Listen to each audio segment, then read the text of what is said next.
Welcome to the Black Entrepreneur Experience podcast, inside the business, buzz, and brilliance of Black entrepreneurs. Here is your host, Dr. Frances Richards. What happens in Vegas goes all over the world on Black Entrepreneur Experience, episode number 226. Subscribe to our mailing list to receive weekly updates and exclusive content delivered right to your inbox. Go to drfrancesrichards.com. That's drfrancesrichards.com to subscribe to our mailing list and be entered into our monthly drawing. That's drfrancesrichards.com, drfrancesrichards.com to subscribe to our mailing list and be entered into our monthly drawing. We promise we won't spam you or sell your information. Thank you for joining us as we elevate the Black Entrepreneur Experience by interviewing CEOs, thought leaders, innovative thinkers, and Black entrepreneurs across the globe. I'm your host, Dr. Frances Richards, president of Black Sands Entertainment and author of Black Sands, The Seven Kingdoms, known as an education influencer. Welcome, Manuel Godoy. Hi, this is Manuel. Thank you so much for allowing me to come onto your podcast. And I'm just ready to go and talk about all the great things that have been going on with us and what we're doing in the future. I've given our audience, Manuel, such a brief bio. Why don't you fill in the gaps and share with us what you'd like us to know about you and your business?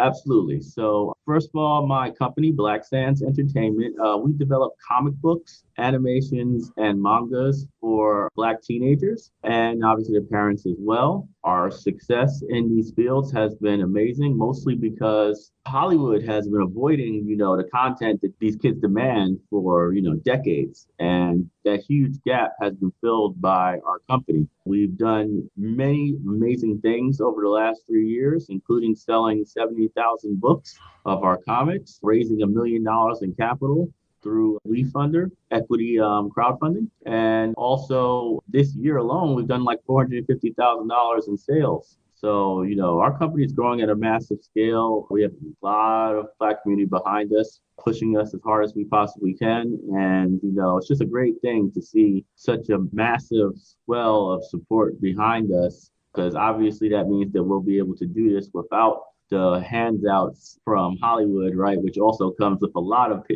caveats, Talk about your success in COVID-19. It sounds like you have grown during this pandemic. Talk about what was that pivotal moment that kept you guys sustainable. Got it. Back in 2018, we had done about 25 shows. So going to shows, driving out there, spending entire weekends at conventions, right? Hit or miss, you never know, right? Shows was a good life. But at the same time, we were doing significantly more sales, right? And a lot easier, the sales online, doing Facebook ads, Instagram ads, organic posts. And what we learned in 2019 was that we were going to scale back on our shows, right? We weren't going to do as many shows in general. And then in 2020, we basically cut out almost all shows. And we only had like 4 shows scheduled for the entire year, which was the biggest ones, right? And then COVID basically said, no more shows, right? And we were already out. So I was like, I guess I'm already out of that market, so I can survive that because it didn't really affect me anymore. And what happened was we had been preparing for investment rounds for like all of 2019. So when we finally started going into that and selling equity in our company, that uproar of people investing and actually owning stock in our company significantly increased our traction online, where people just saw the goodwill of other people who are like now stockholders and stuff. And our ads just started really hitting off at every point. We've been scaling dramatically since then. I've been out of inventory for like 4 months this year, and I'm still at 450,000 in revenue. So you can imagine what would have happened if I actually had a good control of my inventory. Hopefully I've dealt with that issue, but it was a really big issue this year. And, COVID just didn't affect us at all. We sell way more than we ever had in the past. It probably helped us because people shop online more, right? I guess everybody got an uptick if they were primarily online, right? And couldn't be more grateful at the infrastructure in place for people like me to be able to basically have, a business completely online and be perfectly fine. Who is your ideal customer? Yeah, so my ideal customer is African American parents age 25 to 54. That is my ideal customer. They're people who have kids that are around the age of 8 to 18, right? There's like a shot group thing. And like 55% of my customers are parents.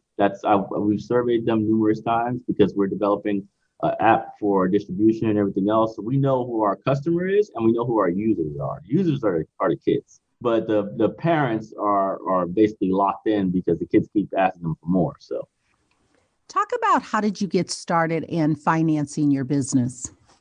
Yes, so some of it was just straight up cash on hand, trying to, just brute force it.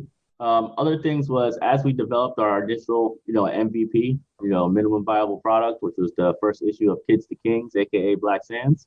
We went to Kickstarter and we raised we asked for $4,000 and we raised $20,000, right? And that started the company's like production from that point on. At that point, it was more of a business, no longer a hobby, right? And we went forward for that. The first 2 months we ever did sales, right, was like I think late 2017, and we did I would say about $60,000 in sales that first 2 months, right? And I was like, wow, this is awesome, right? I never did that before. Now it was funny too because while I did that 60,000 in sales, I had actually bought a kiosk in Hoover, Alabama, at the mall, where I would basically have to sit there for like 12 hours a day every day. But I was like, hey, it's the only place I can go right now to sell my books.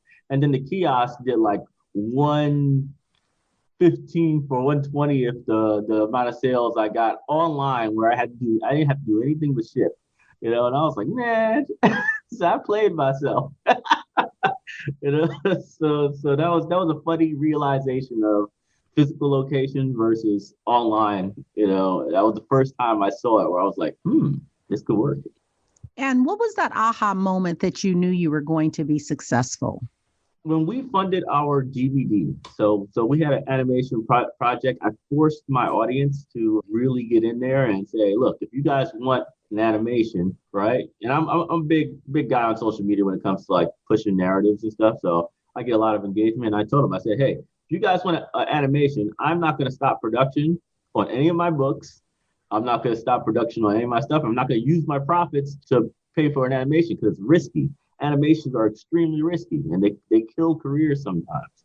So I was like, you guys are gonna have to fund it. If you want it, I'll do the Kickstarter, right? And what I did was I did a $50,000 Kickstarter year 2. So it went from 4,000 to 50,000 base price, right? And people were like, that's crazy. And I was like, well, if they want it, this is how much it's gonna cost. It's not cheap. And to my surprise, we did like 64,000 on that campaign.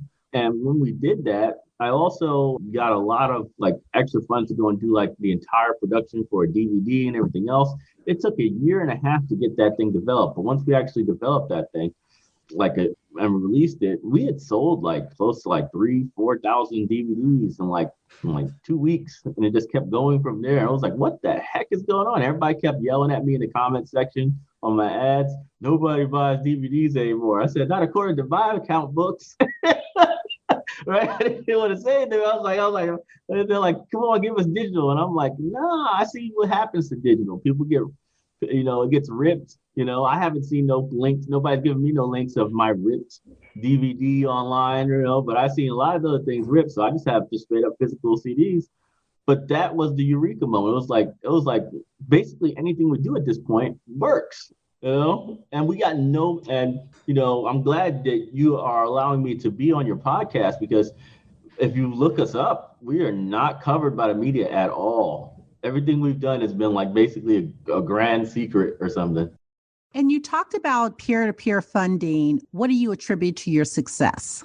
My ability to cause engagement on social media. So I create a lot of memes, like they're cultural, or maybe I poke fun at Hollywood and agendas that they like pushing over there. Maybe I point out really cool facts about the ancient world or great things about African civilizations in general. I love pushing the narrative of the oversaturation of trauma in Black cinema. Like, for some reason, it's great to show us in like the worst of our times, but never show us in the best of our times, right? And this galvanizes, parents. Like I said, 55% of my customers are parents.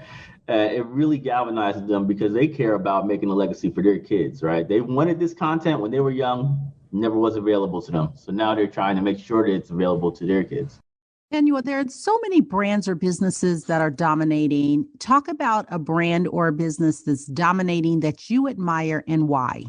I really admire Line Webtoons. So Line Webtoons is a mobile app basically for webcomics. People submit webcomics there, public. They have no curation process at all. So they just go and allow anyone to post on there. And they've grown wildly successful over the last couple of years. They recently came into the American markets in, I think, 2017. And basically, they do about $500 million in revenue a year off of webcomics. They're a completely different model from the traditional comic book industry. They have a completely different reading audience than the comic book industry, which is interesting because, everybody's like, well, if you got to make comics, you got to cater to the comic book fan. And they're like, that's not what Webtoons did, right? And they're the biggest ones in the group now. So they're really inspirational to me as far as like what they've done, because it means that I can carve my own path and create a new audience that hasn't existed before, right? And scale, right? Not just create it and it's nice to have, but it actually be, a $500 million business like within like 5 to 10 years. You know what I mean? So that's my agenda. I'm following their path. I'm not going after their customers, right? I'm going after my own customers. And I'm also giving opportunities to other people as well, just like they do, right? They got a lot of publishing deals with a whole bunch of brand new talent. And we're doing the same thing. We have people who submit stories all the time on Patreon, and we give them the winners like on publishing deals, and we do everything for them. All they got to do is give us a script, and we give them we get the artists for them, we get the editors, we print them, we ship them, whatever, right? And they just get royalties. So. That's brilliant. How did you get into comics? Just luck, honestly. I'm not a huge comic book fan. I'm more of a manga anime guy. So being comic book, success story is just an interesting thing in general. I was supposed to be making video games for my life. That was my life goal. I was like, yeah, I'm gonna be a video game developer, right?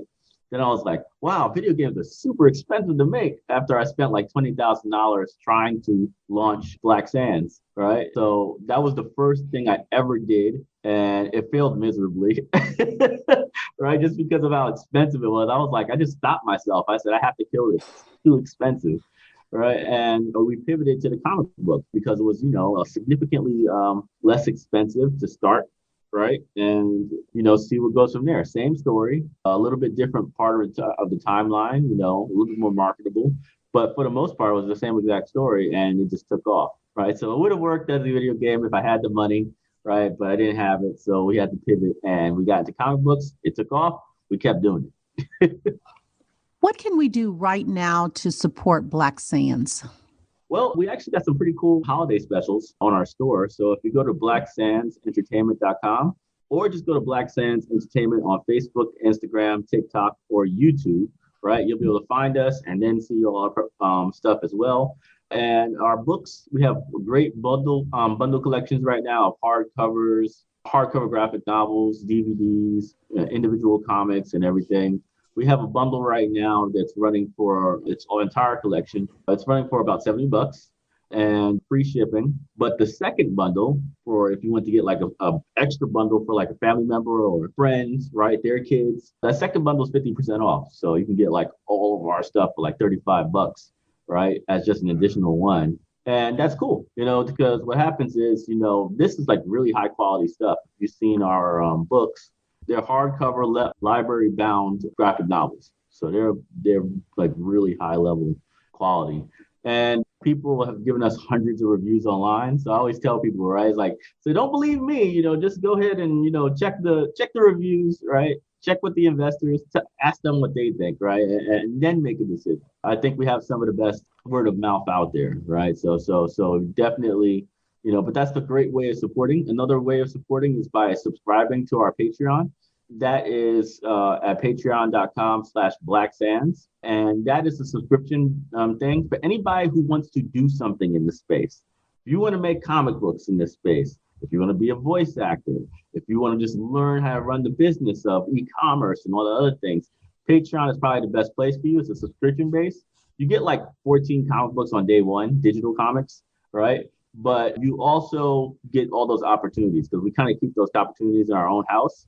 And we got like 1,200 like patrons. So it's not like it's a small audience of people that to choose from. It's a pretty big pool, and they have a lot, and they all want to get in these positions. So, that's a great place for entrepreneurs who want to be a part of this. And I would say investment, but the investment round's over, right? We closed it out this weekend. We raised our goal, and now I hit $1 million raised across our two campaigns this year. And really, we can't take any more investors. So at this time for those campaigns, doesn't mean I can't get called by somebody, right? Doesn't mean somebody rich can't call me and say, yo, I want to, fund the next round. But as of right now, the rounds have been very successful and are closed out. So yeah, that's the way they can support us. Talk about your experience going the route of investors. Would you recommend that? And what advice could you give someone that is looking to go the route of VCs or investors? Yes. So the first thing I would say is investors are they don't want to be the first. So you got to have a really strong base support before you go into equity crowdfunding, right? President Barack Obama in 2012 did the Jobs Act in order to allow basically Black companies. He ain't say it that way, but that's basically what he meant. Black companies to finally be able to get access to capital because, just in general, most of the VC money out there just didn't flow to Black founders, period. And as a result, we also don't have the assets, the generational wealth in order to say, hey, you know what, I'll just take a second mortgage on my home in order to fund your dreams, right? So our friends and family round is very tight, right? It's like they always say, the first million should be friends and family. I said, which friends and family, right? But that's the reality of their world, right? The regular world of the San Francisco guys and everything else. So what we did was, you got to understand that from the jump is that you're going to have to reach a lot of different people as a Black founder. Don't think that a VC is just going to come in and save the day. They say that, but at the end of the day, these people don't close on you until you've already done a ridiculous amount of stuff. In our first investment round, we did like 40,000 in the first 24 hours. I was like, yeah, big success, right? Closed out our round at 480,000 with 1,500 investors in 3 weeks. So that was a great pace. We had like 80 investors a day. It was phenomenal, right? Just pushing people to the campaign. Most people did $100, right? Really accessible to a regular person, right? And it was an equity round, not no safe or anything like that, or convertible note. It was equity. And I always tell people, when you're doing this, you have to be able to get the funds yourself from your own audience. Whatever the platform tells you is nonsense. They're going to say, oh, yeah, our community is going to support you. They said, don't believe any of that stuff. 90% of your funds are going to come from people you've thrown at the campaign. All right. So get the groundwork done and don't expect a lot of help from outside forces. Also, do your books right. They said, once you start selling equity and stuff like that, the SEC is going to be on you. And they're going to say, I need an independent CPA to go through your financials. And at first, it's just a review where it's like, hey, we're just going to check your financials and make sure everything's up on the up and up and according to GAAP, right? But God forbid you raise a lot of money or you have to get or you're looking for a larger goal than $1 million, right? Then you have to do an audit. And once you do an audit, it's a nightmare and they go through everything. And if you've been running things the wrong way or anything like that, or haven't been booking stuff in the right, they say it can be a nightmare to last like 6 months and cost a ridiculous amount of money. So I tell people the biggest barrier you have to raising capital on any of these platforms is the books. The books are going to kill you. If you were running your thing like it was basically a single family venture with no freaking corporate structure or LLC, it's gonna be bad. It's gonna be. So why did you decide to use all this money on Escalade? Oh well, I was.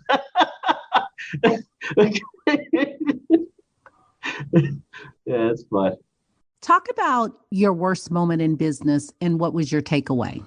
I have to be honest, like the worst moments, like there's a couple things that I've done, but my worst moments is relying on other systems to survive. Some of my biggest, most panic moments was like when Facebook would randomly ban my ads account or stop my ads account, or I'm like during the holiday season or something, right? In fact, I'm still itching right now because I feel like it's coming, like maybe on like the week of Christmas or something. Some stupid algorithm will change, and I'll have to suffer with like no ability to run ads on the best selling days of the year. It's like, and it might happen. It's happened before, and those moments make you panic more than anything else. I'm serious. Like how people feel about the COVID thing, about businesses being shut down, right? That's how this feels, right? Except for there is no plan B. If they shut you down, you're shut down. That's it. There is no like, okay, well, I'll just put my ad somewhere else or I'll work around. It's like, no, you got no way to get traffic for now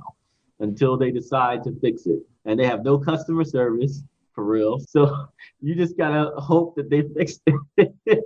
You send an email in, it gets response 2-3 days later, and you just hope that it works. Can't call nobody, can't talk to nobody, nothing.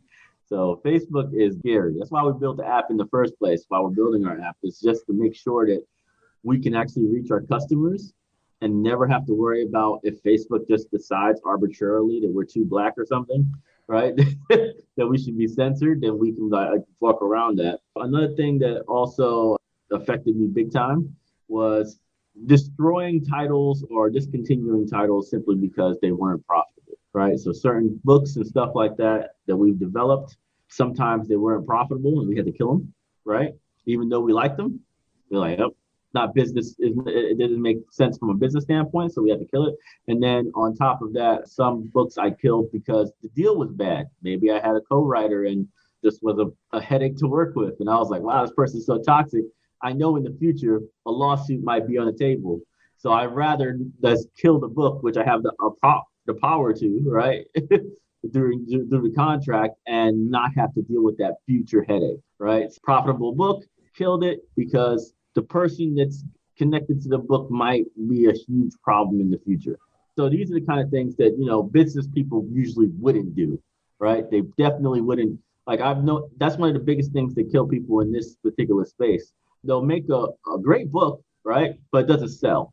And then they'll just keep making them and making them and making them instead of just pivoting and trying a different book. Just even the industry tells you, the industry picks winners. And even their books, 90% of them are trash. Like they flop. Like 90% of the books that HarperCollins drops flops. Why do you think that you're special from that thing? Sometimes it's just gonna flop. There's nothing you can do about it. But when they hit hard. So find that hit, What problem exists in the world today that you'd like to solve? Well, specifically, my company solved the problem of Hollywood basically blocking our ability to tell our stories. We just can't do it. We got to fund it ourselves, and nobody has the capital or is willing to take the risk to fund that kind of production. So that is the big problem right now I see with what's going on. We haven't seen anything of any kind of regular Hollywood budget, not even a TV show with a Hollywood budget, right? Which isn't that much compared to a regular full-fledged movie. But a regular TV show, we still haven't seen anything on African civilizations in 40 years. Can't show me one. You can't even show me a segment on great African civilizations in the History Channel's Mankind, the story of all of us. And the thing literally spends time, like at least 15 minutes on every great civilization in history. But when it came to African civilizations, they used some CGI to build some buildings, right? They didn't show a single black man, woman, or child working on anything. But then they spent a good 2 hours talking about black slaves. So it's like they know what to spend on, and they control a narrative. And my big mission is to break that wall, but don't break it by, making something that will be acquired and will be out there. I want to break it by basically opening a path and then holding the gate keys and being like, anyone who wants to walk through this path must walk through me, because that means that they can't just take it over. I've made it basically toxic for them to touch this kind of cinema. So anybody who does this has to basically go through Black Sand's brand, right? Therefore, they can make it the right way, as opposed to, I don't want to, they always put something in these stories that really makes it toxic. I just don't like it. That's interesting that you would say that. My mom is 92 years old, and she was just saying, we were talking about movies and stuff, and she said, I really would like to support Black movies, but everything is about drugs and killing and sex and very negative. So it is, and it's like you said, they control the narrative, and it's important that they feed that poison so others will think of us as not in a great light, which is pretty sick and sad. Yeah, it's a massive problem. Advice you wish you had followed, Manuel? I wish I had known to never care what celebrities say. Don't listen to celebrities. They're all hype. Trust. I've talked to so many celebrities over the years. Not one of them has actually done any deal that they were talking about, right? But they got a lot of advice and a lot of plans, and they try to say, hey man, just do this, this, and this, and I got you, right? And I fell for it a couple of times, but now I'm like I see a celebrity in my DMs, or I get a call from a celebrity. I'll be like, sure, well, we're gonna be developing this, this, and this. Hope to hear from you soon. Right? I just keep going with production. I don't change nothing for a celebrity in any way, shape, or form. I do exactly what my business plan says. Talk to a younger Manuel. What would you say? I don't know what I would say. I didn't really waste much time in my life, so I don't know. I just didn't. I went into the military right after freaking high school, and one of the best decisions I ever made. And to this day, I'm still benefiting from the fact that I went into the military. Really changed my life. And after that, I was a radar technician. I'm a telecommunications engineer. Went to college, did all that good stuff. I really don't see where I messed up somehow along the path. Got married young, still married today. It's like I don't know. Things just worked out. Who are your top two influencers, and what lessons do they teach you? Got it. All right. Well, one of the influencers is I have some buddies over in New York who've helped me with the corporate side of things. Sean from Majestic, he's the guy who's developing my app, but him and his friend really picked me up, as veteran incubators and stuff. Picked me up and taught me everything I need to know about how to basically market myself as a sellable brand, a billion-dollar brand, right? How I'm supposed to speak that way, how I'm supposed to build my decks, how I'm supposed to justify my valuations and everything else. And that was a huge, huge thing for us, because it basically allowed me to go into any investor meeting, right? No matter how big the investor, and blow their mind. I'm like, yeah, I know what I'm talking about. Inevitable, right? And my celebrity role model, I'd say, is Akon. Akon's been that's my dude. He's done a lot of things. He works smart, not hard. he sees breadwinners that he signs, and he's out. He's like, yo, I'm gonna live my life now because I've done everything I need to do. I don't need to chase the camera forever, right? If this other person's making a phenomenal amount of money for me and I treat them right, they'll stay with me for the long run.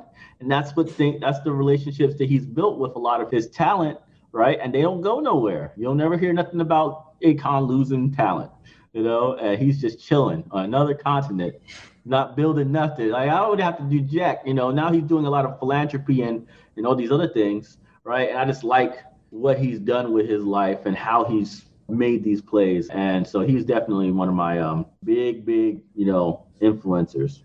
Let's talk about legacy. When it's all said and done, how do you want to be remembered?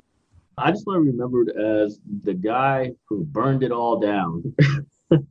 That's my whole mission right now. Destroy the embargo on African culture. God forbid we actually be positive about African cultures. It's ridiculous how much we try to avoid speaking positively about African civilizations in the United States. I honestly believe that if I tried to do any of this stuff in Brazil, it'd be funded in 5 seconds because Brazilians, for the most part, they accept the fact that a large population of their people are African, not black people, but African, right? They're like, okay, these guys really like understand that they're African, right? And they accept it and they have giant festivals and everything else. It's very accepted there, right? There might be pockets where it's not cool, whatever, but for the most part, entire regions are African over there.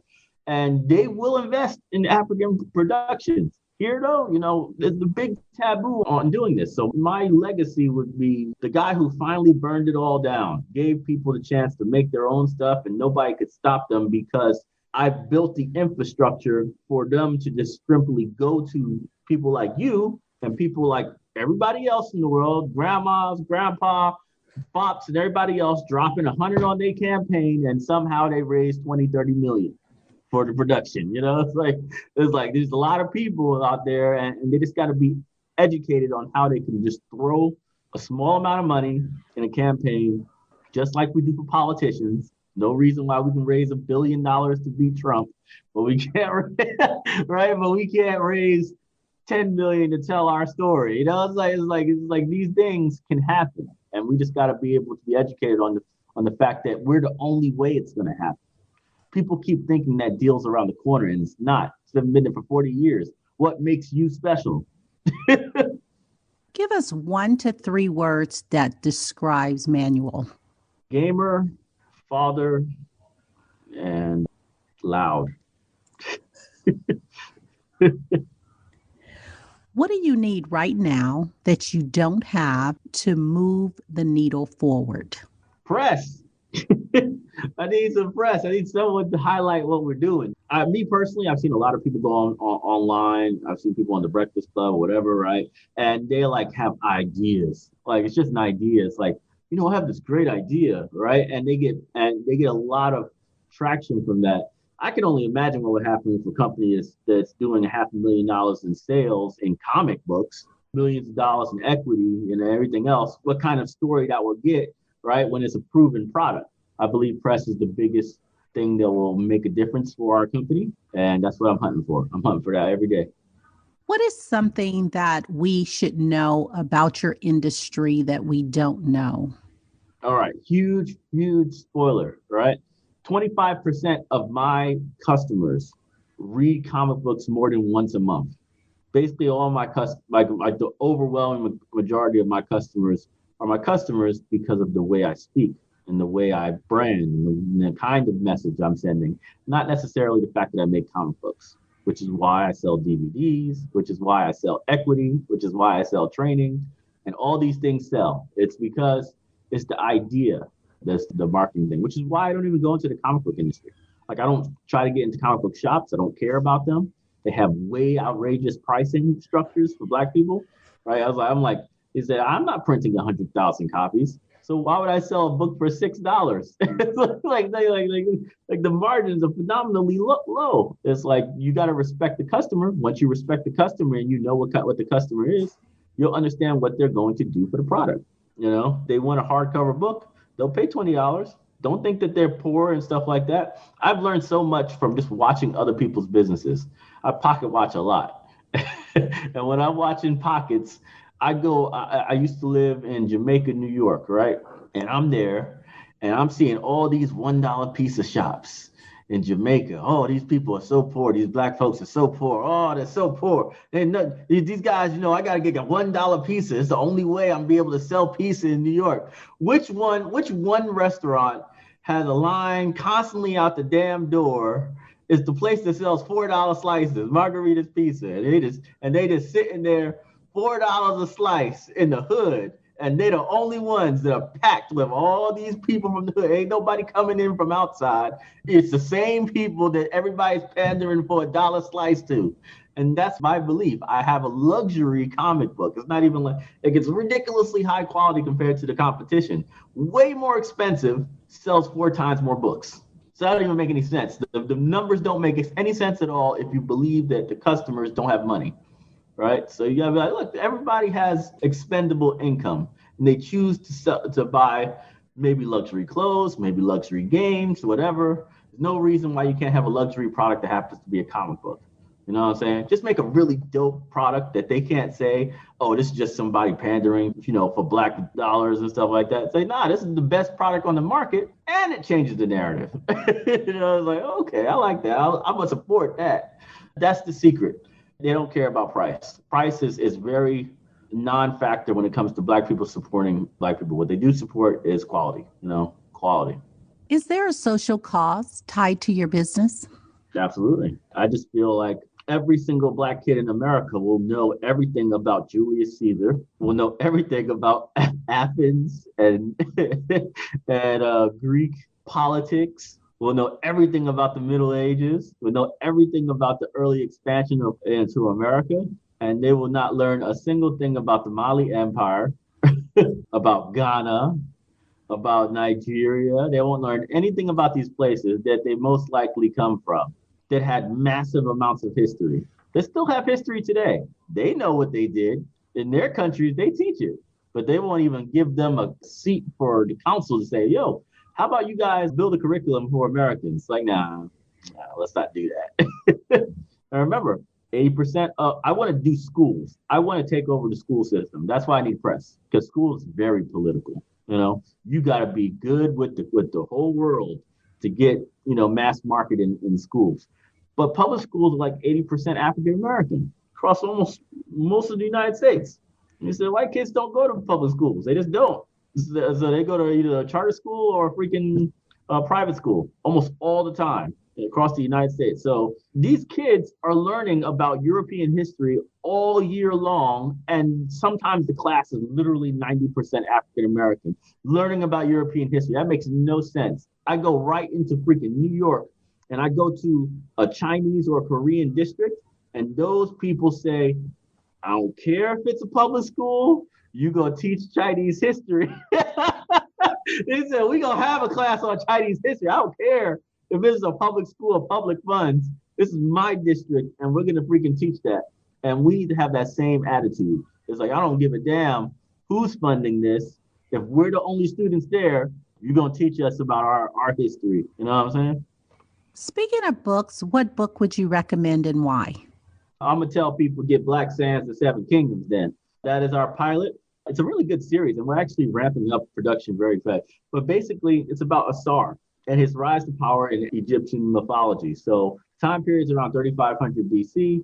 Every other nation in that area exists in the story. So we're talking about, it's called Black Sands, The Seven Kingdoms for a reason. We have Kemet, Cush, Minoa, Sparta, Sumer, Canaan, and Byblos. All these places are together in this one giant geopolitical war for, control over the Middle East. So even though we're following the story of these four kids who are the royalty in Kemet, aka Egypt, right? We're really learning a lot about all the cultures in the Middle East at the time period, their mythologies, their culture, their norms and stuff like that, historical norms. And, you really get a really good grasp of history. You know what I'm saying? It's a really nice story. If you like Avatar, it's very similar to that. And, a lot of research. What do you dream about often that you haven't done that you would like to do? I want to make my show, Black Sands, the animated series.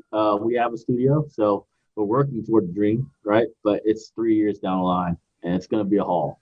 We got to raise $30 million ourselves, right, to make it happen. So it is definitely a dream right now, but something working toward every single day. And we hope we hit it one day. If you conducted the interview, what is the one question you would have asked yourself? I want you to ask the question and answer it. How's the home life during COVID, right? How's home life during COVID? Oh, well, since you asked, I think that, first of all, me and my wife don't work anywhere, right? We work specifically in this company and we build everything here. So we were used to seeing each other 24/7 at all times of the day. So when COVID basically spiked the divorce rate in America, right? Because people couldn't stand actually spending 24 hours with their spouse, we were just fine. We did great. We bought a nice house in Delaware, beautiful house.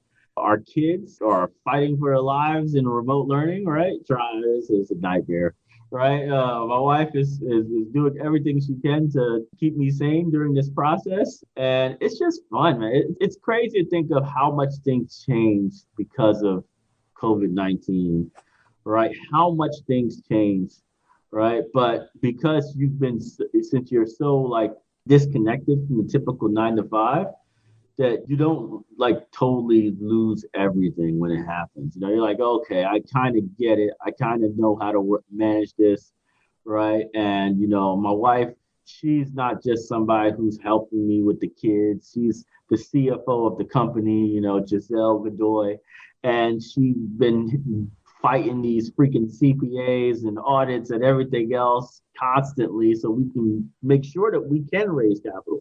I can't raise anything if I don't have somebody who's literally handling the books at all times. It's the scariest thing in the world, and she does that very well. So, I just want to take that moment to go and, highlight what my wife, Giselle, does for me and the company, right, in general. We've come to the part of our interview. It's called Fun Facts Lightning Round. I'm going to ask you a series of questions, and I'd like you to give me very quick answers. Are you ready for the Fun Facts Lightning Round? Let's go. The last movie you saw? To the Lake on Netflix. What food you eat every week, no matter what? Hot wings. Relax or hit the gym? A little of both. Your first job? Army. You relax doing what? Gaming. Your favorite singer or rapper? Akon. Your favorite dance song? Hurt Somebody by Akon. Your favorite month? February. Manuel, thank you so much for joining us on Black Entrepreneur Experience Podcast. Before we let you go, why don't you share with our audience the best way for them to connect with you and give them all your social media handles? Yes. So our social media handle is Black Sands Entertainment with no spaces for Facebook, Instagram, YouTube, and TikTok. Be sure to follow there. It's very fun, especially Instagram. I tend to be a little looser there than anywhere else. Also, if you want to shop with us, blacksandsentertainment.com. Just look up Black Sands online. We actually are #1 in the search thing now. It took us years to get there, but all you gotta do is look up Black Sands and you'll find us. And if you ever want to be an investor or somebody who's into comic books, start comic books your own self, join our Patreon. That's the best place for our private community to learn, experience, might get a deal. One of my patrons won $500 and a publishing deal because he won the competition. It's happening all the time. We got capital. So, we're trying to be a little nice to people who are like in our community. So, it's a fun experience. I'm one of the fun guys. I'm not one of those boring leaders. So get with the game. Let's go. Thank you. That's a wrap. Well, thank you so much. Really appreciate the interview. Our guests have sent us so much swag, books, and giveaways this year. I can't wait to announce our monthly winner. So if you want exclusive content delivered right to your inbox and to enter into our monthly drawing, go to drfrancisrichards.com and subscribe to our mailing list. That's drfrancisrichards.com. drfrancisrichards.com. That's drfrancisrichards.com and subscribe to our mailing list. We promise we will not spam you or sell your information. Thank you for listening and subscribing to Black Entrepreneur Experience. We would love for you to leave a review and rating on iTunes and share with your friends. For show notes and more episodes, go to www.beepodcast.com. Join us next Wednesday, and remember, green is the new black. So keep your bank accounts and your business in the black.